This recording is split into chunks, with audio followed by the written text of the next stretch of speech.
Sahabatku, tahukah kalau meditasi pikiran itu sangat penting? Banyak yang salah sangka dengan berpikir kalau meditasi pikiran itu adalah untuk membuat aliran pikiran berhenti. Sebenarnya tidak demikian. Bagaimanapun juga, pikiran itu tidak akan bisa terhenti. Pikiran adalah aliran informasi yang terkelola oleh otak dalam kesadaran. Pastinya, kita tidak bisa menghentikan aliran informasi itu. Manusia hidup dengan mengelola informasi. Setiap informasi yang terkelola adalah pikiran. Jadi, justru aliran pikiran tidak boleh terhenti. Tapi kita juga tidak boleh terbawa oleh arus pikiran yang negatif ataupun yang positif begitu saja tanpa mengendalikannya. Aliran pikiran yang terkendali oleh kesadaran mampu membawa efek positif yang sangat bagus bagi diri. Dengan pikiran yang lebih terkendali, kita mampu menjadi waskita. Kewaskitaan diri tentunya akan menjadi sangat menguntungkan bagi kesadaran. Dengan berwaskita, kita akan menjadi lebih damai, lebih tenang, dan lebih mampu menyikapi segala apapun yang ada di hadapan. Pertanyaannya, bagaimana caranya mengendalikan aliran pikiran agar tidak membawa pengaruh buruk kepada kesadaran? Sahabatku, caranya adalah dengan mulai mempraktekkan meditasi pikiran.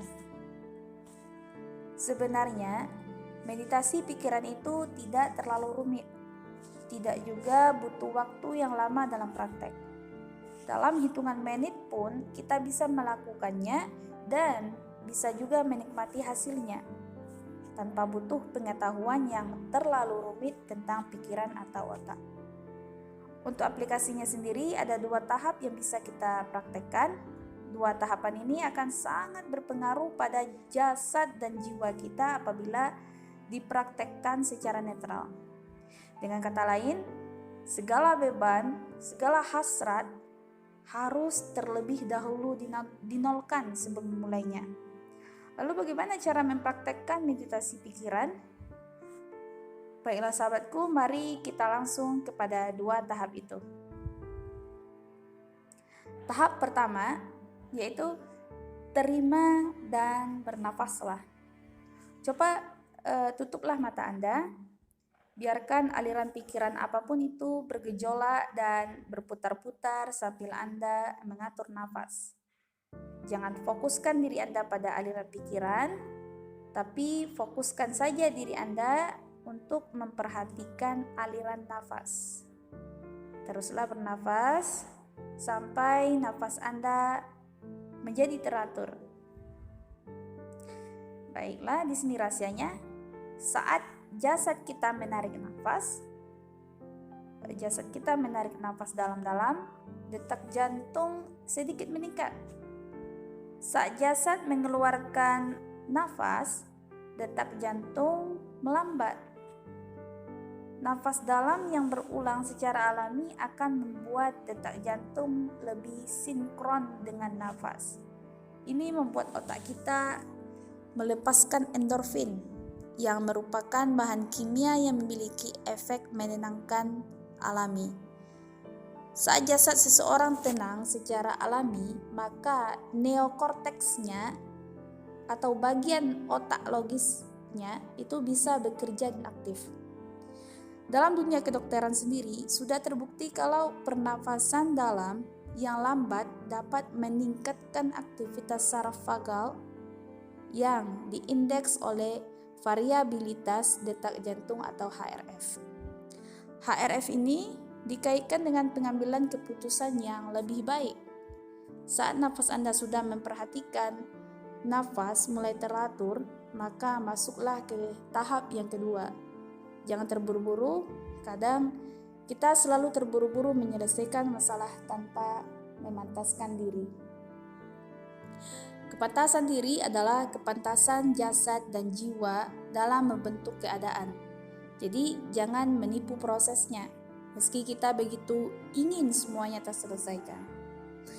Baiklah, kita lanjut ke tahap kedua, yaitu Jadilah observator yang mengendalikan setiap pikiran-pikiran itu. Cobalah mengambil satu pikiran yang sangat mengganggu dan analisalah. Misalnya, kenapa pikiran itu sangat mengganggu, kenapa pikiran itu muncul, dan apa tindakan yang akan Anda lakukan setelah Anda menerima aliran pikiran itu. Gitu. Sahabatku, akal manusia adalah bagian paling netral dan cerdas dalam semesta raya ini.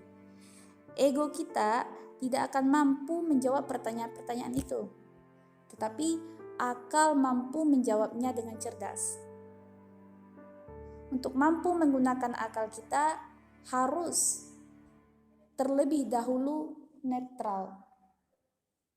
Sementara untuk netral, kita harus belajar menerima apapun yang ada di hadapan. Respon menerima adalah pelajaran awal untuk mengendalikan ego. Ego kita selalu menolak sesuatu yang tidak nyaman dan akan memaksa kita untuk meraih kembali dan mempertahankan kenyamanan itu. Karena mempertahankan ego, maka respon kita adalah marah, mengumpat, atau bersedih. Akhirnya kita gagal menghadapi keadaan, lalu keadaan itu pun berubah menjadi masalah. Pikiran kita sebenarnya hanyalah aliran informasi yang apa adanya. Sama saja seperti lampu merah, lampu hijau, atau lampu kuning. Jadi, agar kita tidak gagal menghadapi pikiran, maka kita perlu memilih respon menerima. Dengan memilih respon menerima, maka kita akan mampu mengendalikan ego. Lalu karena ego sudah terkendali, maka jiwa kita bisa menikmati ketidakdamaian yang sudah berlangsung. Lalu akhirnya kita terlindungi dari stres dan depresi. Stres yang muncul dan depresi yang berkepanjangan adalah akibat dari diri yang belum menerima pikiran-pikiran yang dihadapi sendiri. Sehingga diri membuat pikiran yang seyogyanya hanya informasi menjadi masalah besar. Sekali lagi, ini terjadi karena ego terus-menerus memberontak dan belum mau menerima ketidaknyamanan yang terjadi. Padahal saat kita memilih menerima sepenuhnya ketidakdamaian itu, maka ketidakdamaian akan berubah menjadi kedamaian. Dan inilah yang dibutuhkan jiwa dan jasad kita. Jadi singkatnya, meditasi pikiran dipraktekkan dalam 3 aksi penting. Aksi pertama, menerima. Aksi kedua, bernafas. Dan yang ketiga adalah berakal. Sahabatku, meditasi pikiran itu bukan untuk membuat pikiran berhenti, ya, tetapi untuk membuat pikiran menghargai diri. Diri kita jelas lebih cerdas dari segala pikiran itu. Diri kita adalah kecerdasannya. Bukalah mata kita untuk menghargai kecerdasan ini dan jadilah diri seutuhnya. Kami ingin kita semua mempraktekkannya mulai sekarang agar diri menjadi lebih tenang, waskita, dan nyaman meskipun masalah atau pikiran negatif menyelimuti. Memang masalah atau pikiran negatif tidak akan menghilang begitu saja, tapi paling tidak kita sudah memberikan respon terbaik di dalamnya. Akhir kata sahabatku, semoga pesan ini bermanfaat bagi kita semua. Bantu kami membagikannya kepada semesta yang lain agar sedikit demi sedikit, perlahan tapi pasti, frekuensi ketenangan mampu terpancar dari tiap diri kita.